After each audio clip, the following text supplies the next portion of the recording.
What should we make of this series of tirades from Manila Mayor Isko Moreno against Vice President Leni Robredo? That big question and more with UST Political Science Department Chairman Professor Dennis Coronacion. Professor Coronacion, welcome to the big story.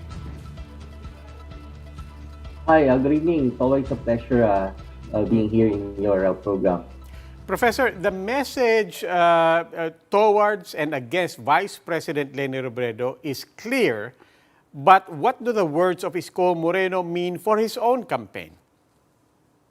Actually, at this point, it's important for us to know what's going on inside the mind of Manila City Mayor Isko Moreno as a presidential candidate. And if we're going to think about his mindset, we have to take into account, the status of his campaign. So, where is he now, and how is he faring compared to the other candidates? And if we're going to base it on the survey numbers alone, we can see that his campaign is not doing good.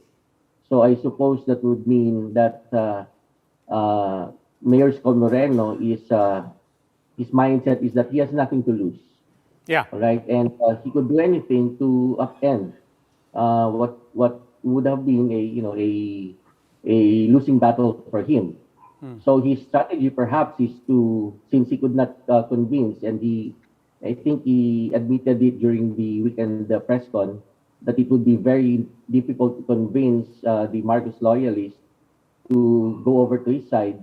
So I'm thinking that he's probably thinking that he can win over to his side, the supporters of the other presidential candidates, particularly VP Leni Robredo. Because that's a good point, and I wanted to get to that because just weeks ago, about a month ago, their campaign said that clearly the common enemy, they said, is Bongbong Marcos, and that was in fact their words. And even in the press conference last Sunday, they said the objective should be to beat number one. Why is all his energy focused on number two? Well, he's trying to replace candidate number two. That's his goal. Since it's impossible for him, statistically speaking, to beat candidate number one, the first candidate. So I think he's probably thinking that it's feasible. It's more achievable to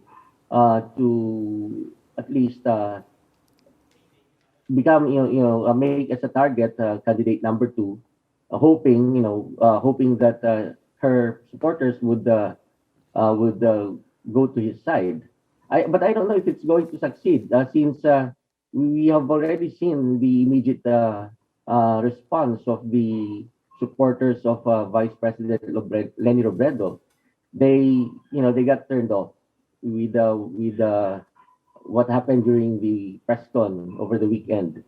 And some are even saying that those who are supporting the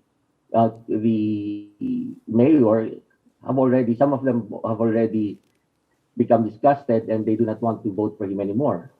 So I think it's a miscalculation on his part. Okay, Professor Coronacion, maraming salamat po. UST Political Science Department Chairman Professor Dennis Coronacion.